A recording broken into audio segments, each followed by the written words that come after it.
Mon père s'est figé à l'aéroport Charles de Gaulle quand un homme en costume bleu marine lui a tendu une épaisse enveloppe avec mon nom imprimé dessus. Julien, mon frère, se tenait à côté de lui, blême, prétendant que cela n'arrivait pas. 4 jours plus tôt, ils avaient ri pendant que je sortais de la salle à manger de ma mère après que mon frère ait dit « Tu ne fais pas partie de la famille. » Ne te montre pas, je n'ai pas crié. Je suis simplement parti. Et maintenant, nous en étions là, leur monde s'effondrant exactement de la manière dont ils avaient conçu le mien. Avant que je vous raconte ce qui s'est réellement passé cette nuit-là, cliquez sur j'aime et laissez un commentaire pour me dire d'où vous écoutez. Avez-vous déjà tracé une ligne avec votre famille et refusé de l'effacer? Je me souviens de ce dimanche comme s'il était censé signifier quelque chose. Ma mère l'appelait le « dîner de famille », comme elle l'avait toujours fait, comme si le mot seul pouvait réparer les fissures. J'ai passé la moitié de l'après-midi dans la cuisine de mon appartement à Paris à préparer des lasagnes, à badigeonner du pain de beurre à l'ail, à choisir une bouteille de merlot que je ne pouvais pas vraiment me permettre. Ce n'était pas une question de nourriture. C'était mon offrande de paix. Ma preuve que je tenais encore assez à eux pour me présenter. Leur maison sentait les bougies à la cannelle et les vieilles photographies, une odeur trop sucrée, trop mise en scène. Les rires que j'entendais depuis le seuil se sont tus à la seconde où je suis entré. Mon père a levé les yeux de son téléphone, a hoché la tête une fois. Ma mère a souri de la même manière qu'elle souriait aux voisins par politesse. Julien. Mon frère avait son bras nonchalamment posé sur le dossier de sa chaise, se vantant de son nouvel accord commercial, celui que j'avais discrètement maintenu à flot 3 fois déjà. J'ai posé mes plats, la vapeur embuant le chemin de table en plastique, et j'ai attendu que quelqu'un me fasse de la place. Personne ne l'a fait. Le dîner s'est déroulé comme d'habitude, chaotique, bruyant, une performance sans public pour moi. Il parlait de la prochaine réunion de famille au printemps, jonglant avec les dates et les noms d'hôtels comme si je n'étais pas assise juste là. J'écoutais, hochant la tête quand il le fallait, le cœur battant plus fort qu'il n'aurait dû. Je ne voulais pas d'invitation. Je voulais juste de la reconnaissance. Quand la conversation a marqué une pause, j'ai souri et j'ai dit aussi calmement que possible, dites-moi juste quand aura lieu la réunion. Je réserverai tôt cette fois. Les mots sont restés en suspens dans l'air une seconde de trop, puis sont tombés à plat. La fourchette de ma mère a raclé son assiette. Julien n'a pas levé les yeux. Mon père s'est raclé la gorge et a demandé si quelqu'un voulait plus de pain. J'aurais dû y être habitué à ce moment-là, la manière dont il m'effaçait sous mes propres yeux. Mais quelque chose dans ce moment a rendu l'air plus fin, plus coupant. C'était peut-être l'effort derrière ma voix calme, ou la façon dont ma mère refusait de croiser mon regard. Peut-être que j'étais enfin assez âgé pour reconnaître la cruauté quand elle portait des manières. Je me suis versé un petit verre de vin et je me suis adossé, regardant la scène se dérouler comme si je n'en faisais pas partie, l'enfant prodige face à son public, la mère maintenant la paix par le silence, le père mesurant le contrôle par le ton. Je me suis dit de respirer, de ne pas gâcher un autre dimanche. Mais une partie de moi savait déjà que la paix qui dépend du silence n'est pas la paix. C'est un entraînement à la reddition. C'était le dernier dimanche où j'ai essayé de gagner ma place à leur table. La pause après ma question semblait interminable. Et puis Julien a finalement levé les yeux. Il s'est penché en arrière sur sa chaise, avec ce demi-sourire suffisant qu'il utilisait toujours quand il voulait porter un coup sans bouger les mains. « Tu ne fais pas partie de la famille », a-t-il dit, assez fort pour que tout le monde entende. « Ne te montre pas », personne n'a eu le souffle coupé. Personne ne lui a dit d'arrêter. La pièce n'a pas explosé. Elle s'est effondrée sur elle-même. Ma mère a pressé sa serviette contre ses lèvres, essayant de ne pas sourire. Mon père a frappé la table une fois, riant comme si c'était la chose la plus drôle qu'il ait entendue de la semaine. Le bruit a rempli la pièce, aigu et métallique, rebondissant sur les murs. La table a éclaté de rire. Je me souviens avoir pensé combien il était étrange qu'un son puisse faire plus mal que des mots.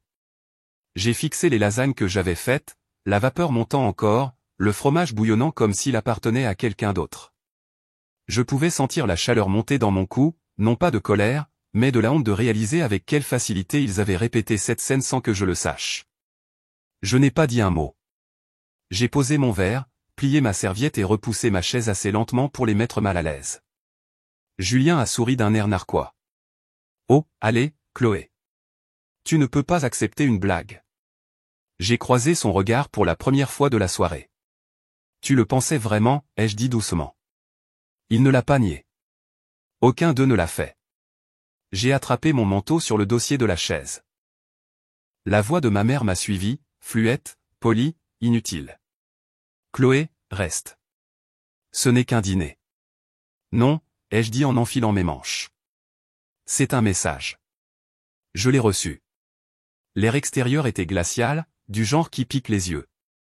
Derrière moi, les rires ont recommencé, étouffés par la porte, comme s'ils ne pouvaient supporter ne serait-ce qu'une minute de silence. Je suis resté sur le porche une longue seconde, inspirant l'air froid jusqu'à ce que ma poitrine cesse de trembler.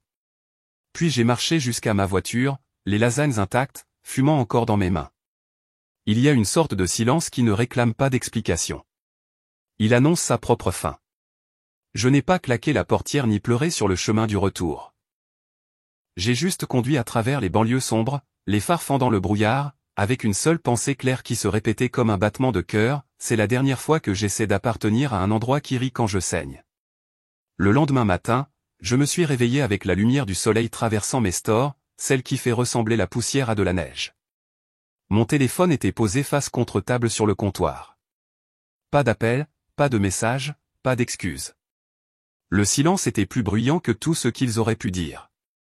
J'ai fait du café, je me suis assise près de la fenêtre et j'ai essayé de me convaincre que la paix ressemblait à ça, vide mais calme. Mais la paix n'est pas tranquille quand elle est construite sur l'évitement. Elle attend juste la prochaine blessure. Le deuxième jour, le calme est devenu fragile. J'ai vérifié mon téléphone une fois, puis deux. Rien. Ils n'avaient même pas remarqué que j'étais parti. Ou peut-être que si, et c'était là le but. La troisième nuit, j'ai laissé mon téléphone dans une autre pièce et je me suis dit que j'avais fini de m'en soucier. Le quatrième jour, mon téléphone a finalement vibré. J'ai fixé l'écran une longue seconde avant d'ouvrir le message. Julien, salut. Question bizarre. Ta banque a bloqué le virement? Le paiement du prêt n'est pas passé. Pas de salutation, pas de « désolé », aucune mention du dîner. Juste des affaires, direct au portefeuille. Je l'ai lu 2 fois. Mon pouce a plané au-dessus du clavier, puis a tapé 4 mots qui semblaient attendre d'exister depuis des années. Moi, pas de famille, pas de financement. Puis j'ai bloqué son numéro. Je pensais que mes mains trembleraient, mais non. Au lieu de cela, un calme étrange s'est répandu en moi. Le genre qui précède une tempête. Sauf que cette fois, la tempête n'était pas la mienne à affronter. 1 heure plus tard, un autre texto est apparu. Cette fois de mon père. Je ne l'ai pas ouvert. J'ai simplement retourné le téléphone et l'ai laissé vibrer contre la table jusqu'à ce qu'il s'arrête. Le seul son qui restait était le faible bourdonnement du réfrigérateur, constant et indifférent. Cette nuit-là, je me suis assise par terre, entouré de vieux relevés de comptes, de reçus, de registres de virements, des années d'urgence qui portaient toujours le nom de Julien. Les montants se confondaient, 180 € par-ci, 450 € par-là, 900 € quand son entreprise a failli faire faillite. J'ai eu la nausée. Le schéma était clair. Ma générosité était devenue leur filet de sécurité et leur arme. J'ai passé un surligneur jaune sur chaque transaction, regardant le papier briller sous la lampe. Chaque marque était une preuve meurtrie du temps que j'avais passé à financer leur confort au détriment de ma santé mentale. Quand j'ai eu fini, j'ai empilé les papiers proprement et j'ai chuchoté pour moi-même, c'est fini maintenant.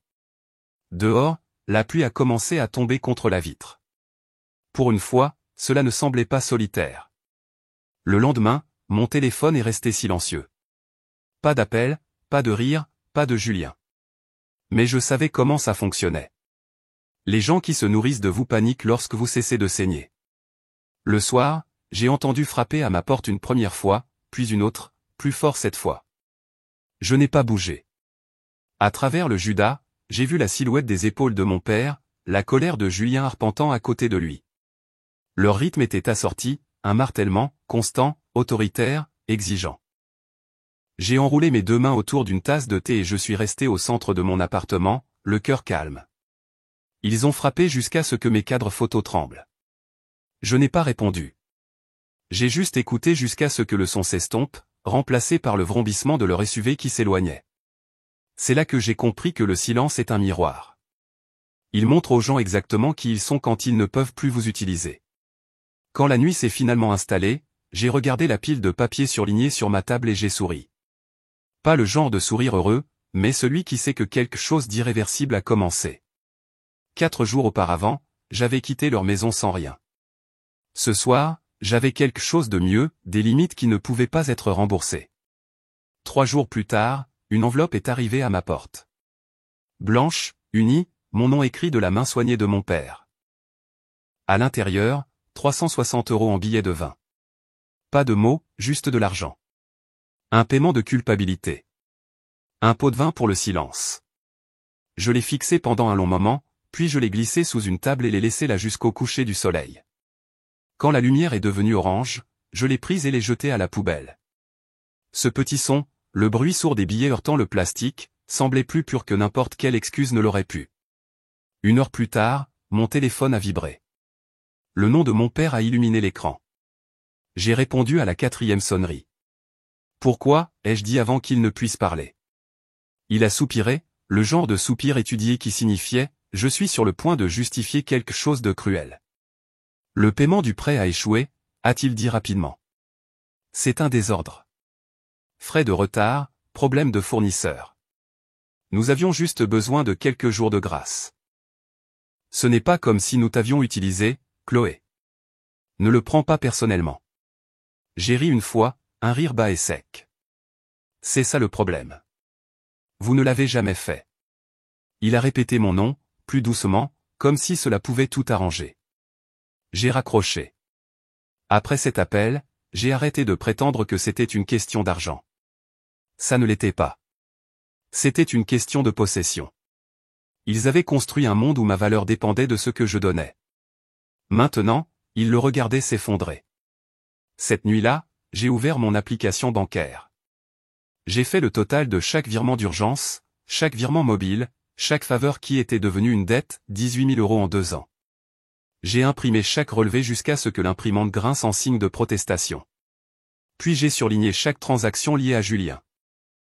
Quand j'ai eu fini, la pile brillait d'un jaune éclatant, assez pour voir clairement le schéma. Le lendemain matin, j'ai tout mis dans une enveloppe Kraft. J'ai écrit sur le devant, voici qui j'ai été. Demandez-vous qui vous avez été. Je l'ai déposé dans la boîte aux lettres du bureau de poste et je n'ai pas payé pour le suivi. Si elle se perdait, cela signifiait qu'elle avait déjà fait son travail. L'après-midi même, leurs appels ont doublé. Ma mère a laissé des messages vocaux pleins de tremblements qui semblaient répéter. Les choses ont dérapé, ma chérie. Viens déjeuner. Nous parlerons. Puis un autre à minuit, une famille surmonte les épreuves, Chloé. Julien subit tellement de pression. 4 mentions de « famille » en 1 minute. Comme un sortilège. Le 5e jour, un courriel est arrivé. Objet, plan de remboursement. C'était une feuille de calcul avec un code couleur, ridicule. Julien y listait les montants qu'il pourrait commencer à rembourser l'année prochaine. En bas, il avait écrit « Passons à autre chose ». Nous sommes une famille, non? J'ai fixé le mot « famille » jusqu'à ce qu'il devienne flou. C'est alors que l'appel est venu d'un numéro que je ne connaissais pas, Mademoiselle Lebrun, une voix masculine calme. Thomas Durand, de Clarté Juridique. Nous confirmons votre cosignature sur un prêt commercial de 9 000 € pour Julien Lebrun. Mon pouce est arrêté. Excusez-moi. Il semble que votre signature soit sur le document, a-t-il dit. Nous vérifions avant de traiter. Je n'ai jamais rien signé. Une pause. Nous avons remarqué des incohérences. Vous ne serez pas tenu pour responsable. Nous vous recontacterons. Quand l'appel a pris fin, je suis juste restée assise, à fixer le mur. Mes mains tremblaient, non pas de peur, mais de clarté. Ils n'avaient pas seulement pris mon argent. Ils avaient pris mon nom. J'ai appelé une avocate que je connaissais du travail, Maître Martin. Sa voix était posée, vive. Ce n'est pas un malentendu, a-t-elle dit. C'est une usurpation d'identité. Restez calme. Documentez tout. Nous allons gérer ça discrètement. Ce mot, discrètement, avait du sens. Les gens comme eux prospèrent dans le chaos. Le silence était la façon de les battre. Alors, j'ai tout documenté. Chaque message vocal, chaque facture falsifiée, chaque paiement que j'avais fait de bonne foi. J'ai intitulé le dossier « Coupure de papier », de petites blessures qui ont finalement fait saigner la vérité. Le lendemain matin, mon avocate a envoyé la lettre de mise en demeure à l'adresse professionnelle de Julien. 2 heures plus tard, j'ai reçu un courriel de sa part. « Tu te crois meilleur que nous maintenant ? Tu vas le regretter. » Je n'ai pas répondu. Au lieu de cela, j'ai conduit jusqu'au chalet de mamie en Normandie, le seul endroit où je me sois jamais senti en sécurité. Elle a ouvert la porte avant que je ne frappe. « Tu en as mis du temps », a-t-elle dit. Sa voix n'avait pas besoin de demander ce qui s'était passé. Quand je lui ai tout raconté, le dîner, la falsification, les menaces, elle n'a pas sourcillé.